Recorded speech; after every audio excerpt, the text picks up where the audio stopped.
성도 여러분 안녕하셨습니까? 네. 새해 복 많이 받으시고요. 네. 오늘 2019년 들어서 첫 예배의 시간입니다. 특창을 해주신 장로님께 감사드립니다. 장로님이 월등히 이 음악을 잘 하시니까 다른 장로님들이 엄두를 못 내시는 것 같아요. 그래서 조금 실력을 좀 줄여주시기 바랍니다.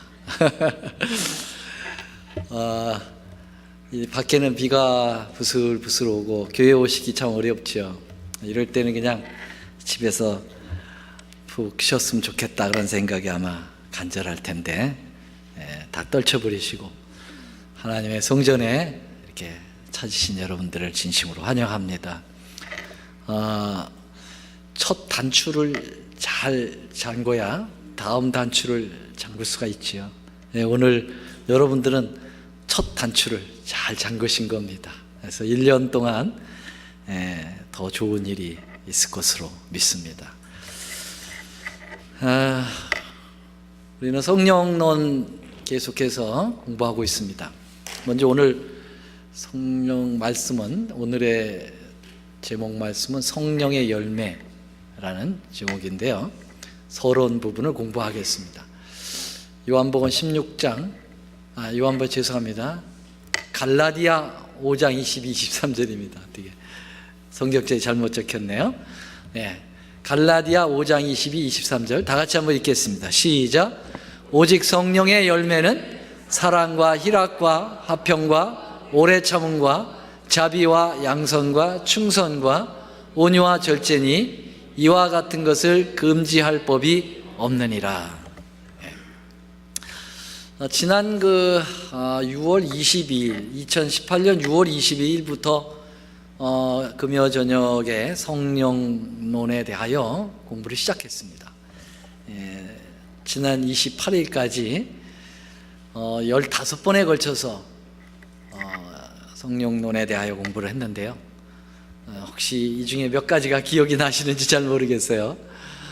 성령이라고 하는 총 주제로 서론으로 말씀드렸고, 신비의 삼위일체, 그래서 그 삼위일체 중에 성령 하나님에 대한 부분을 공부했고, 성령님이 어떤 사역을 하느냐, 그분의 사역이 굉장히 다양한 것, 그리고 예수님과 성령님은 아주 하나이시죠.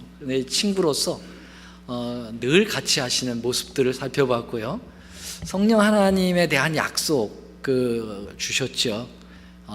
내가 가면 보혜사 성령을 보내주리라 하는 약속, 그 약속이 어떻게 이루어졌고 어떤 역사를 이뤘는가 공부했습니다.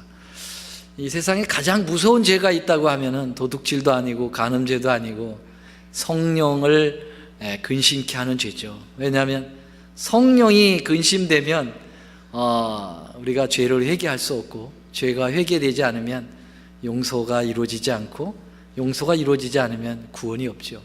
가장 무서운 죄가 성령을 근심하게 하는 죄죠. 자주 같은 죄를 반복해서 짓고 그러면 성령께서 떠나가시죠. 성결케 하시는 성령 하나님은 깨끗한 우리 양심을 주장해 주시죠. 이 세상 참 더럽습니다. 모든 환경도 더러워지고 인간의 마음들도 아주 더럽지요. 이럴 때 깨끗하게 하시는 성령이 계시죠. 우리 성령 하나님은 우리를 아주 정결하게 하십니다. 물로써 불로써. 또 성령의 침례가 있죠. 물의 침례가 있고 성령의 침례. 그래서 아볼로는 성령의 침례를 받지 못하고 요한의 침례만 알 뿐이더라 그랬어요. 사도 바울이 성령의 침례를 가리키고 성령의 침례를 받게 하죠. 그 다음에 성령 충만한 생활이 어떤 생활이냐, 2번에 걸쳐서 말씀드렸어요. 성령 하나님은 재미나게도 충만히 임하실 수도 있고, 우리가 계속 마음을 좁히면 성령 하나님이 조금 임하실 수도 있어요. 사람은 이게 온 전체가 인격이 다 있다가 없고 하지만은, 하나님은 이렇게, 성령 하나님은 우리의 마음에 분량대로 임할 수 있다는 사실이죠.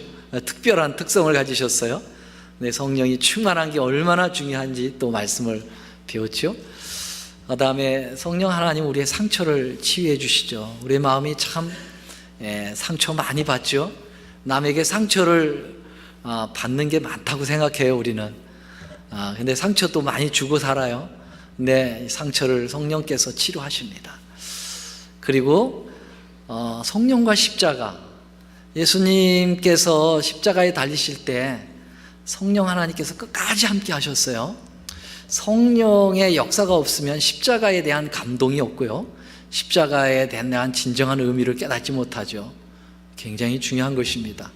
성령 하나님은 끊임없이 우리 길을 내비게이션으로 인도하십니다. 코치하십니다.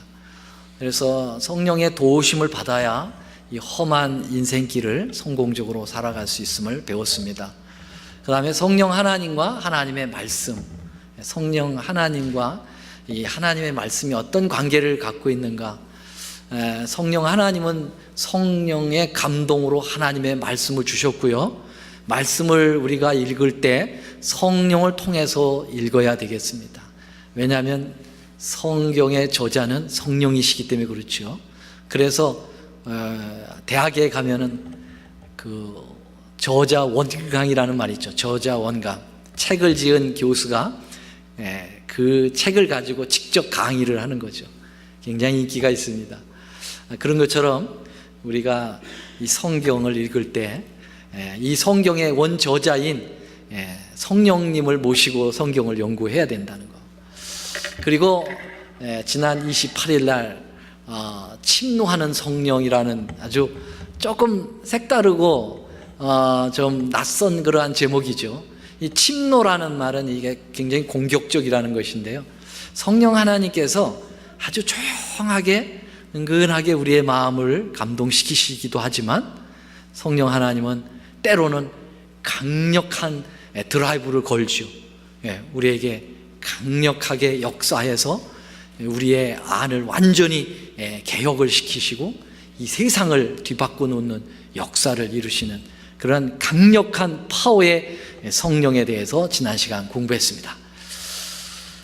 어때요? 제가 조금 이렇게 리뷰를 해드리니까 들은 것 같기도 하고 안 들은 것 같기도 하고 그렇죠? 뭐 혹시 좀 긴가민가 하면은 우리 홈페이지에 다 올라와 있으니까요, 좀 이렇게 쭉 시리즈로 들으면은 참 좋습니다. 자, 오늘부터는 이제 성령론 중에서 성령의 열매를 공부하려고 합니다. 성령의 열매는 갈라디아 2장 5장 22절 23절에 나오죠. 여러분들 성령의 열매 9가지 열매 다 외우시죠? 외우십니까? 한번 외워볼까요? 성령의 열매는 사랑, 시작. 사랑과 희락과 화평과 오래 참음과 자비와 양선과 충성과 온유와 절제.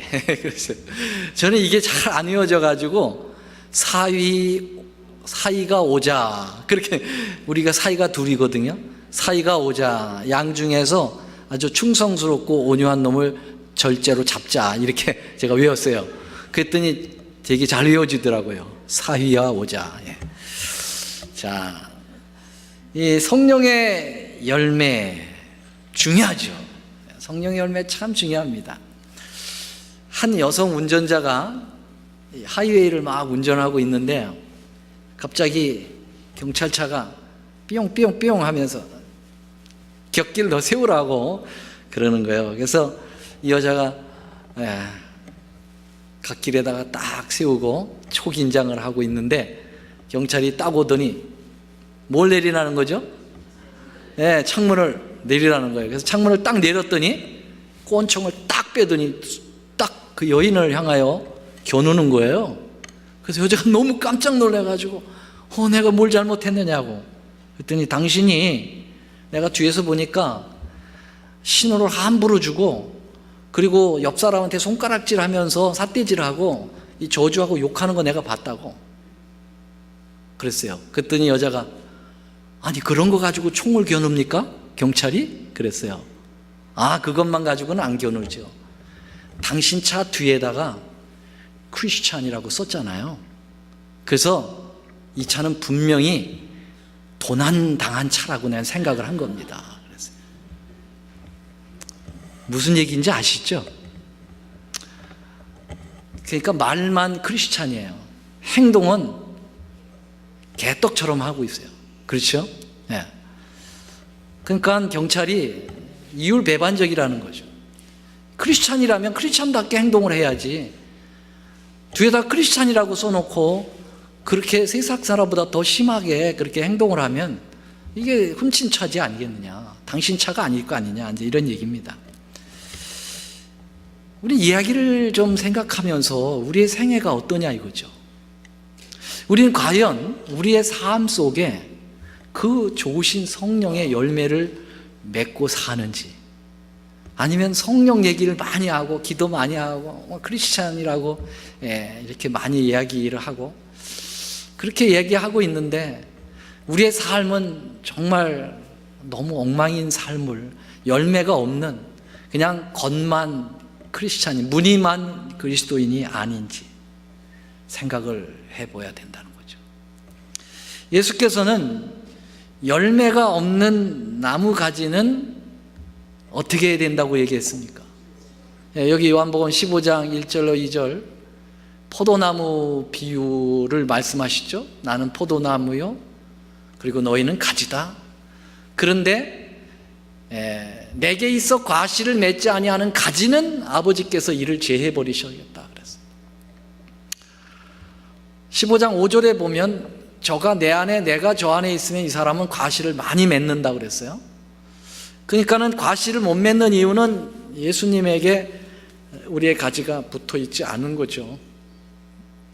너희가 과실을 많이 맺으면 내 아버지께서 영광을 받으실 거지만, 그러나 과실을 맺지 못하면 영광이 아니라 욕을 돌리기 때문에 주님은 그 가지를 단호하게 잘라내 버리겠다고 말씀하고 있습니다. 여러분, 이 성경절에서 말씀하시듯이 성령의 열매란 곧 자신의 삶을 예수님께 굴복시키고 성령께서 역사하시도록 내어 맡긴 사람들, 즉 예수님과 늘 성령을 통해서 연결시켜된 그러한 삶에서 맺어지는 자연적인 생애의 열매를 이야기하는 것입니다. 그게 이제 사랑이고 희락이고 화평이고 오래 참음, 자비, 양선, 충성, 온유, 절제입니다. 이 9가지의 성령의 열매를 성경에서 이야기했는데요, 이 열매는 사실은 9가지이기 때문에 복수로 언급이 돼야 되겠는데요, 성경에 보면은요, 영어 성경 RSV에 보면 Revised Standard Version이죠, 개역 표준 성경이라고 하는데요, 그게 이렇게 되어 있습니다. But the fruit of the Spirit is love. 성령의 열매를 단수로 썼습니다. fruit라고 s를 붙이지 않았다는 거죠.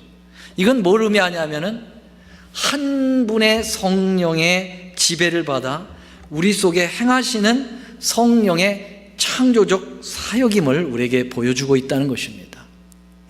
그래서 이 9가지의 열매가 한 성령의 역사로서 우리 안에 공통적으로 나타나게 된다라고 하는 것입니다. 성령의 열매는 예수님과 연관되는 열리는 열매이기 때문에 성령의 열매 하나하나가 결국은 예수님의 성품이라고 믿습니다. 맞습니까? 사실 우리가 알고 있는 이 세상의 좋은 것들은 다 누구의 것입니까? 다 하나님 예수님의 것이에요.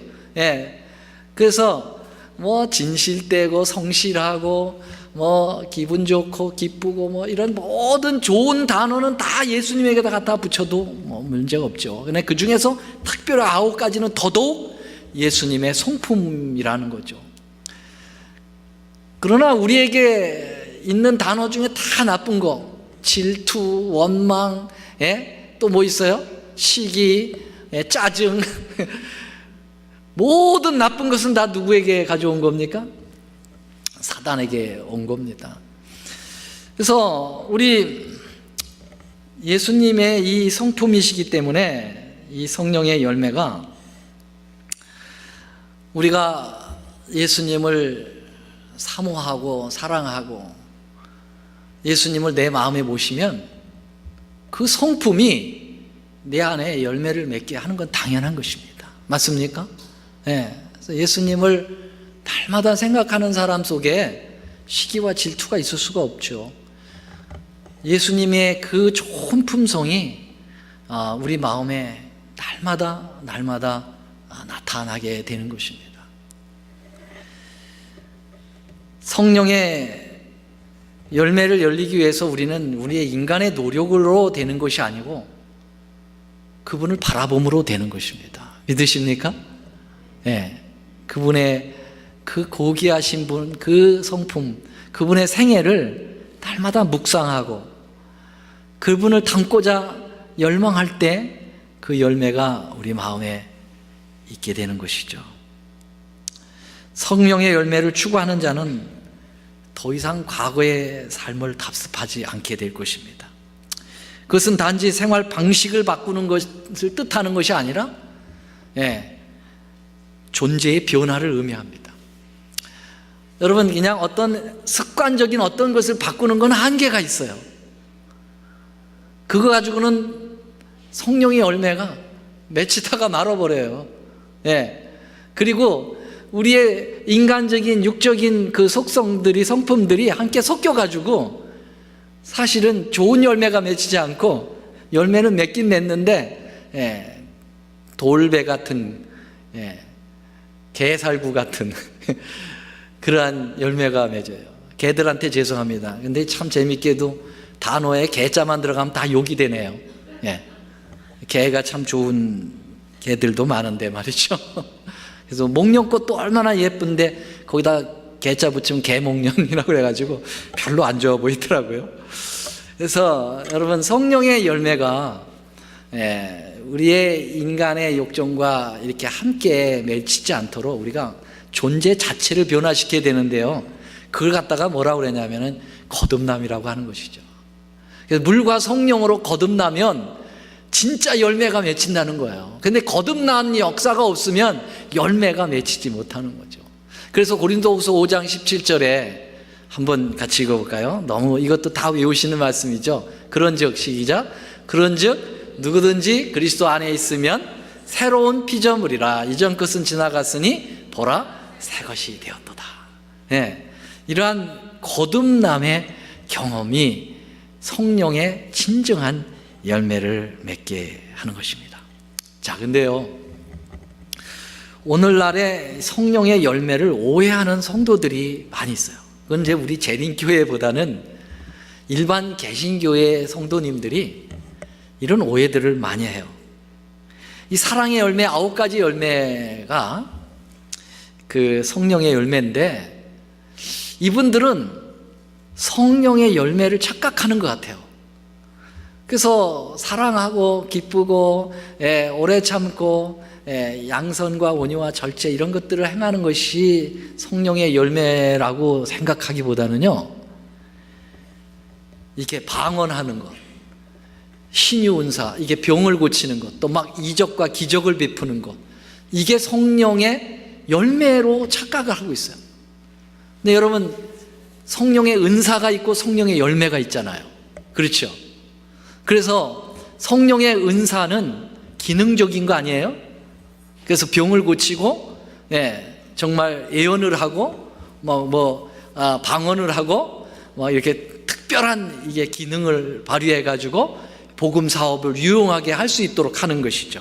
근데 성령의 열매는 기능적인 것이 아니라 품성적인 거죠.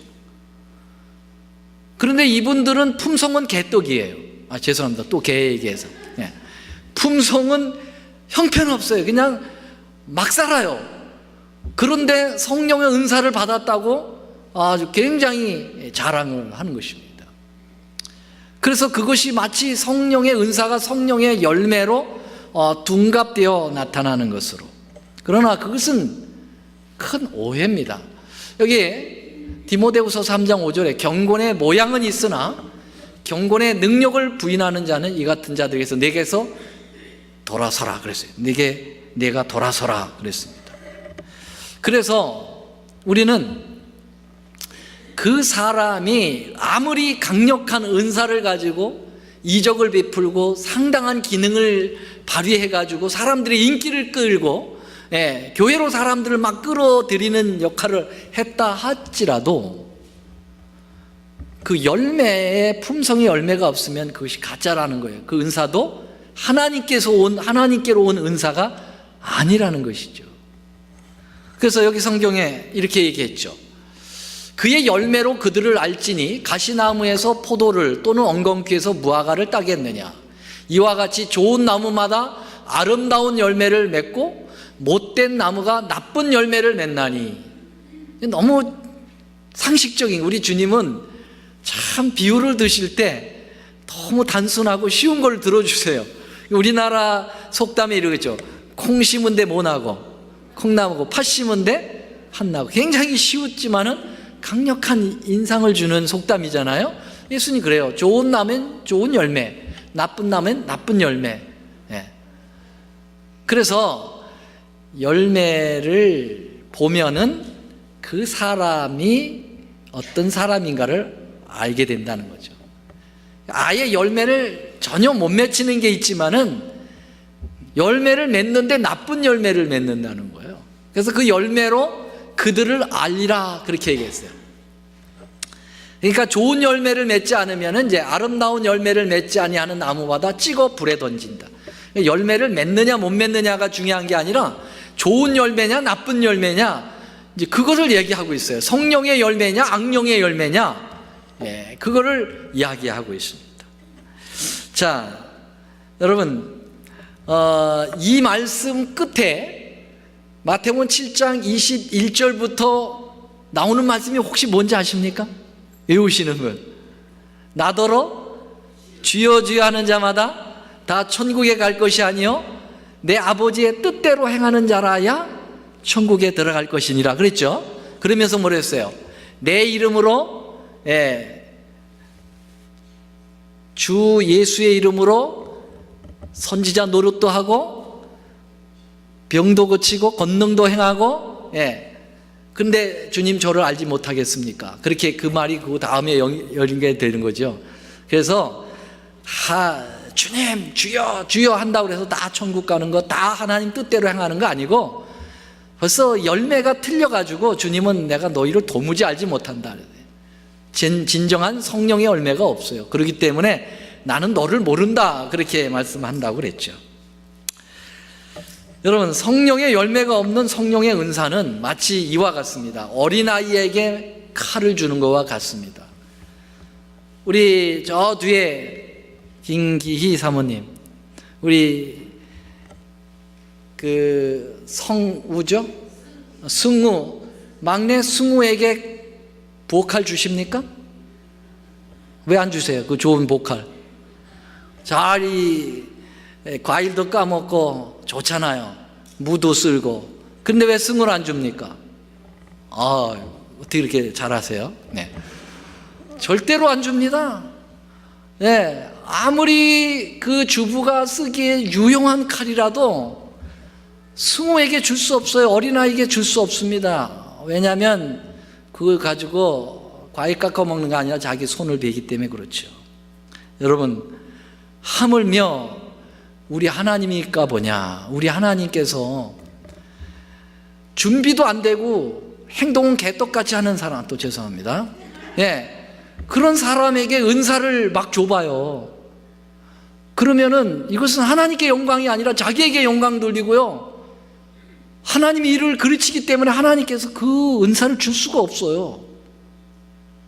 그래서 여러분, 오늘날 하나님의 계명도 제대로 안 지키는 진리가 없는 교회, 그리고 교회에서만 저기고 밖에 나가서는 아무 행동이나 막 해버리고 아무거나 막 먹고 막 살아가는 사람들이 막 행동하는 그 은사를 받았다고 막 하는 거, 절대로 그것은 하나님께로 온 성령의 은사가 아닙니다. 하나님은 그런 사람들에게 그런 역사를 주실 수가 없어요. 칼을 어떻게 맡깁니까? 그런 자들에게. 한국에 가면, 미국에도 그런 사람 많이 있지만은, 와, 진짜 어떤 체육관에 사람이 빽빽히 모여서는데 병 고치는 은사가 있다고 그래가지고, 와, 그냥 머리를 탁탁 때리면서 사람을 막 넘어뜨리는데요. 예. 근데 그 목사의 이 설교를 제가 들어봤어요. 아유, 무슨 설교를 그렇게 하는지 모르겠어요. 오늘 개 얘기 죄송합니다. 많이 하는데, 그 목사님이 뭐라고 얘기하는지 아세요? 우리가 아무 고기나 다 먹을 수 있다고. 그런데 성경에 목매인 고기는 못 먹게 했기 때문에 그거 먹으면 안 된다고. 그러면 개고기 먹고 싶은데 어떻게 하면 좋겠느냐고. 그러면서 뭐라 그러냐면, 개를 목을 매달아서 죽여서 먹는 게 아니고 몽둥이로 두들겨 패서 먹으면 된다고. 그걸 다 내서 얘기해요. 그러면서 병 고친다고 막 딱 하는데 예수님 얘기보다는 귀신 얘기를 더 많이 하는 거예요. 그런 사람에게 어떻게 하나님의 성령이 역사해가지고 병을 낫게 하느냐 이거지요. 여러분, 그러면 그 병난 역사들은 다 뭐냐 이거? 다 거짓말인가요? 다 짜고 하는 것인가요? 진짜 나는 것도 있어요. 누가 하는 겁니까? 사단이 그런 역사를 일으킵니까? 못 일으킵니까? 사단도 할 수 있어요. 심지어는 사단이 하늘로부터 불을 내리잖아요. 요한계시록에 보면 사단은 영리적인 존재입니다. 그렇기 때문에 십자가에서 엄청난 상처를 받았지만 아직 그 권세가 아직 남아있어요. 그래서 예수님이 아직 세상의 임금은 마귀라고 얘기했어요.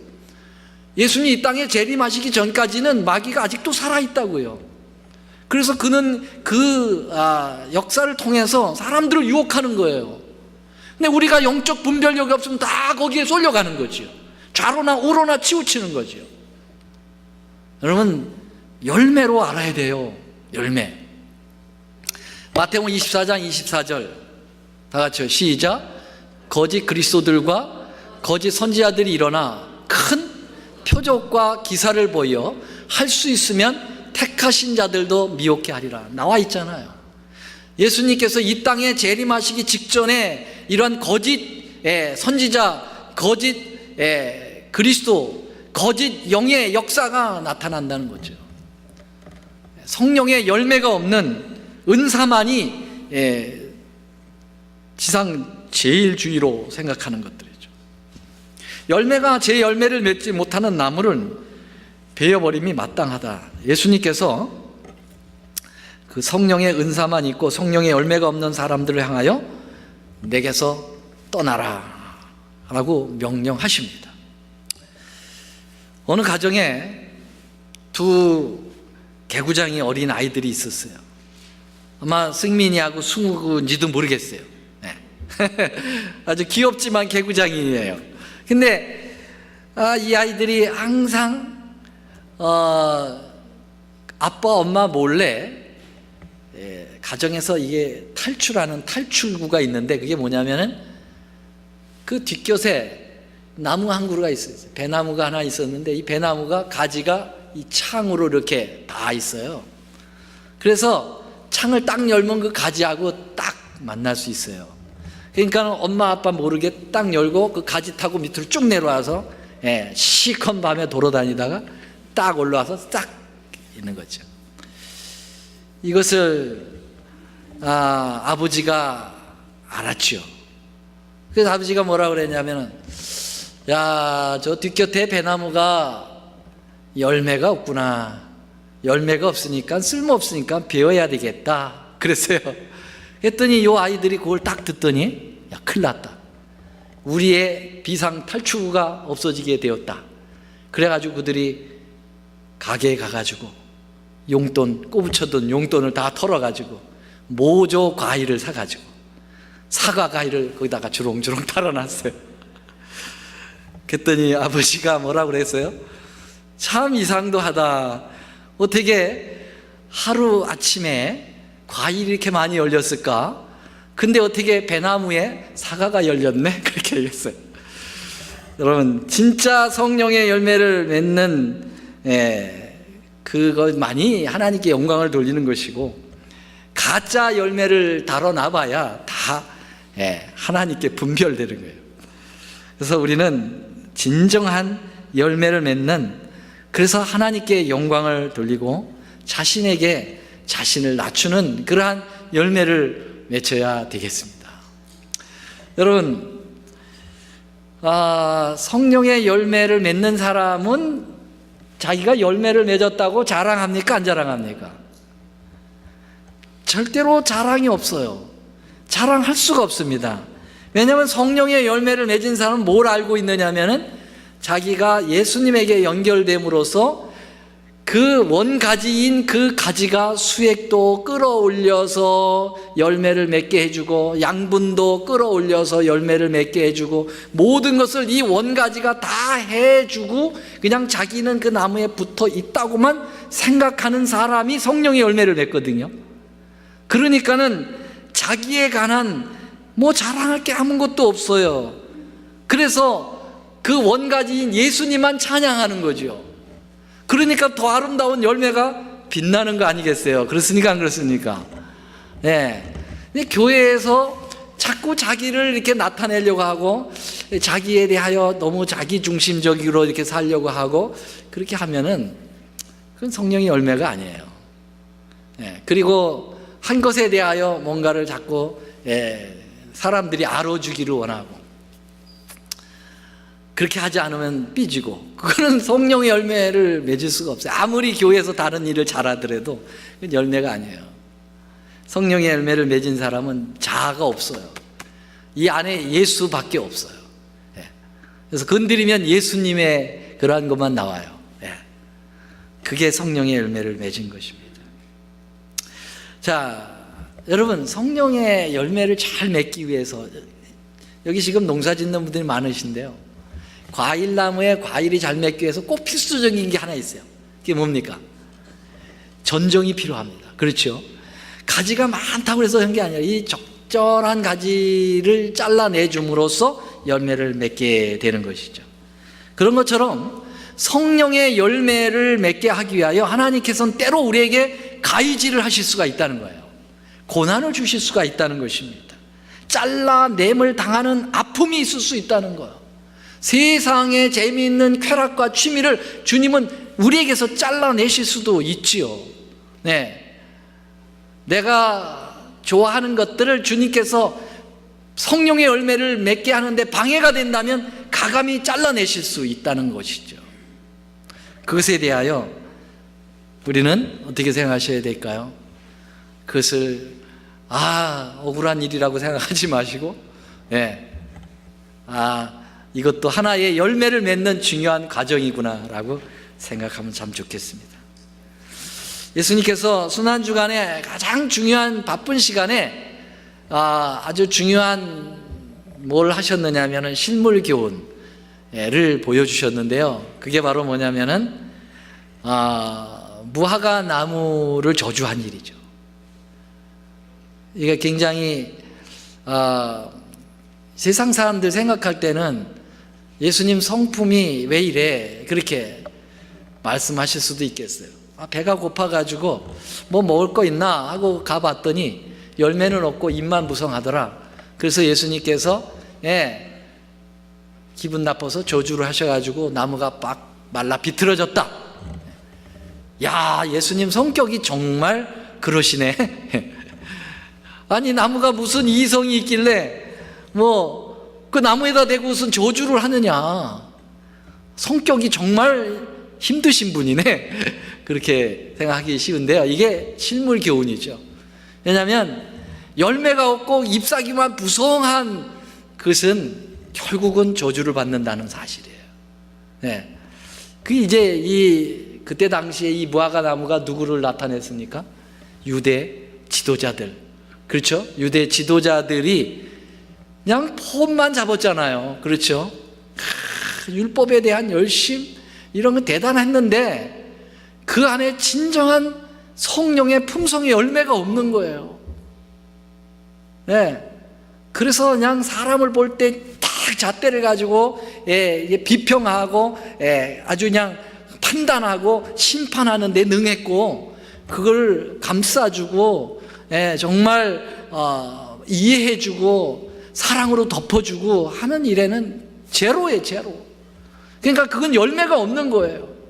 그냥 잎사귀만 무성한 거죠. 그런 나무들은 저주를 받는다는 것을 얘기하는 거예요. 그래서 결국 유대의 그런 형식주의는 주님으로부터 버림을 받아서 끝났습니다. AD 34년에 71회로 끝났어요. 그리고 이제는 진정한 열매가 필요한 우리에게까지 그 은혜가 넘쳐 들어왔는데요. 여기 시대의 소망 582쪽에 보면 무화과 나무를 저주하신 것들을 행동하된 비유였다. 바로 그리스도의 면전에서 무성한 잎사귀를 의기양양하던 열매 없는 무화과 나무는 유대 민족을 상징하였다. 근데요, 여러분, 유대 민족으로 상징하는 것으로 끝난 게 아니고 그건 오늘날 우리들에게도 여러분 상징이 될 수가 있는 거죠. 그냥 남은 교회, 안식일을 지키고 계명을 잘 존속하고 보존하고 있는 교회에 소속된 교인이다. 그것으로 그냥 하나의 잎사귀로만 끝내고 그에 대한 진정한 의미를 알지 못하고 행동을 막 하고 그러한 그리스도의 성품이 전혀 없는 그러한 세속적 성품, 그런 열매를 가지면 그것도 역시 우리가 마지막 주님으로부터 잘림을 받고 저주를 받을 수밖에 없다는 거죠. 오늘날 일반 개신교에서 구원의 확신은 대단합니다. 믿습니까? 아멘. 구원받았습니까? 아멘. 할렐루야. 대단한데 그렇게 철야기도 하고 소나무를 하나를 뽑아야 무슨 속이 풀린다고 그러면서 금식기도 하고 난리를 쳐도 돌아가지고서는 세상 사람하고 똑같이 욕하고 술 먹고 담배 피고 별일을 다 해요. 그런 것은 입만 무성하고 정말 잘못된 그 열정에만 넘치는 거죠. 자기가 자신을 속이는 것입니다. 성령의 열매라고 하는 것은 굉장히 중요한 것입니다. 그럼 우리는 그 열매를 어떻게 맺느냐 이거죠. 아까도 말씀드렸습니다. 열매는 내가 맺는 게 아니에요. 우리는 그렇게 못해요. 그래서 우리는 숨이 막혀요. 그렇게 내가 열린다고 생각하면 우리는 미리미리 그냥 신앙 포기하고 말 거예요. 그러나 우리에게 희망이 있는 것은 내가 하는 것이 아니라 예수님을 바라보면 그분이 나를 맺게 해주시는 거죠. 아멘입니까? 믿음의 주여, 온전케 하시는 이인, 누구를 바라보자? 예수를 바라보자. 그분이 나의 품성을 맺게 해주시는 분인 것을 믿습니다. 여러분 확신하십니까? 열매를 맺는 것은 자연스러운 법칙입니다. 가지가 나무에 붙어 있는 거 아주 단순 원리죠. 자, 이제 말씀 마치면서요, 한 목사님의 간증을 제가 들었습니다. 이 목사님이 그 청년 시절에 이 젖소를 키우는 목부 역할을 했다고 그래요. 근데 젖소들은 이제 젖을 짜잖아요. 지금 막 기계를 꽂아가지고 젖을 짜는데 옛날에는 이게 다 이게 젖을 짠다고요. 저도 낙농가 출신이거든요. 젖 짜는데 귀신입니다. 이렇게 이렇게 짜면 안 됩니다. 이거 역류되면 큰일 나요. 그래서 이렇게 하면 쫙쫙 나오거든요. 근데 이 한여름에 젖을 짜는데 아마 플로리다 같은 더운 날씨에서 짰나 봐요. 한참 짜서 이제 우유가 어느 정도 이렇게 모일만 했는데 말이죠. 갑자기 이 젖소가 똥 묻은 그 꼬리를 가지고 파리를 쫓는다고 샥 하더니 자기 그냥 뺨을 딱 때렸다는 거예요. 와, 그냥 똥 묻은 그 꼬랑지에 여기를 한 대 맞으니까 얼마나 속이 상했는지 자기도 모르게 옆에 있던 작대기를 들어서 두들겨 팼다는 거죠. 와, 소가 막 그냥 아파하는 소리를 들으면서 뭘 생각해요? 내가 지금 뭐 하고 있는 거지? 내가 이 이성도 없는 소를 내가 예수 믿는 사람으로서 이렇게 때릴 수 있나? 그래가지고 너무너무 죄송하고 초해한테 죄송한 거예요. 그래가지고서는 저 애양간 옆에 가서 하나님께 기도했대요. 하나님, 정말 큰 실수를 했네요. 내가 절대로 다시 안 때리겠다고. 다시 안 때리겠다고. 회개 기도하고 와가지고 또 젖을 짜는데 요번에는 이놈이 말이죠, 뒷팔질을 딱 하더니 자기의 정강이를 조인트를 깠다는 거예요. 얼마나 아픈지. 정신이 획 돌아가지고 또 두들겨 팼다는 거예요. 그래가지고 이거 내가 지금 또 뭐 하는 거지? 가가지고 하나님, 죄송합니다. 네, 다시는 안 때리겠습니다. 다시는 안 때릴 테니까 한 번만 용서해달라고. 그리고 소야 미안해. 그리고 또 짰는데 이번에는 말이죠, 예? 이놈이 말이죠, 똥 묻은 발로 그 우유통에다 발을 툭 담근다는 거예요. 얼마나 성질이 나는지. 또 두들겨 팼다는 거예요. 그래가지고선 가가지고 무릎을 꿇었는데, 이제는 절대로 저는 그렇게 안 하겠습니다, 이 말이 안 나오더래. 주님, 전 못해요. 또 때리면 이놈이 또 무슨 짓을 하면 또 때릴 거예요. 저는 못해요. 성령님 도와주세요. 이렇게 했다는 거죠. 그리고선 젖을 짰는데 이번에는 왼뺨을 때리지 바른뺨을 또 딱 때렸다는 거죠. 근데 그렇게 기도하고 난 다음에는 참았을까 못 참았을까? 못 참았으면 제가 왜 얘기하겠어요? 참았다는 거죠. 이게 힘을 주셨다는 거예요. 그래서 다시는 안 하겠습니다. 내가 절대로 안 된다는 거예요. 나는 안 돼요. 누군데요? 성령 하나님 역사하십니다. 성령이 열매를 맺어야지 우리가 인내가 생기는 것이고 사랑이 생기고 그렇게 하는 것이죠. 근데 여러분, 나는 안 되는 거예요. 나는. 네. 여러분, 여기 갔다 와 보셨어요? 여기요? 롯데 타워거든요. 123층 555m. 와, 제가 지난번 갔을 때 여기 한번 올라갔어요. 올라갔는데 걸어 올라갈게요? 엘리베이터 타고 올라갈게요? 엘리베이터. 여러분, 엘리베이터 딱 눌렀더니 1분도 안 걸려서 올라가더라고요. 여러분, 제 힘으로는 안 돼. 엘리베이터 타면 올라가요. 여러분, 성령의 엘리베이터를 타시게 되기를 바랍니다. 성령께서 해주셔야지 나는 아무것도 못해요. Nothing. 예, 말씀 마치겠습니다. 사랑의 하나님, 감사합니다. 성령의 열매를 가르쳐 주셨습니다. 저희들 성령의 열매를 많이 열리고 싶습니다. 그러나 우리 스스로는 아무것도 할 수 없다고 말씀하시고, 우리 원가지이신 예수님께 붙어 있을 수 있도록 성령 하나님을 우리의 마음에 모시기를 원합니다.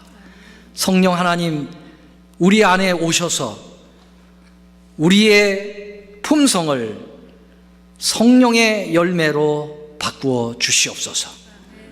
주님, 우리가 사도 바울처럼 날마다 우리 자신을 죽이고 새롭게 거듭남을 통하여 자연스럽게 맺어지는 열매를 통하여 하나님께 영광을 돌리고 우리의 삶의 기쁨과 또한 소망과 희망이 가득 찰 수 있도록 도와주시옵소서. 우리 구주 예수님의 이름으로 간절히 기도 올리옵나이다. 아멘.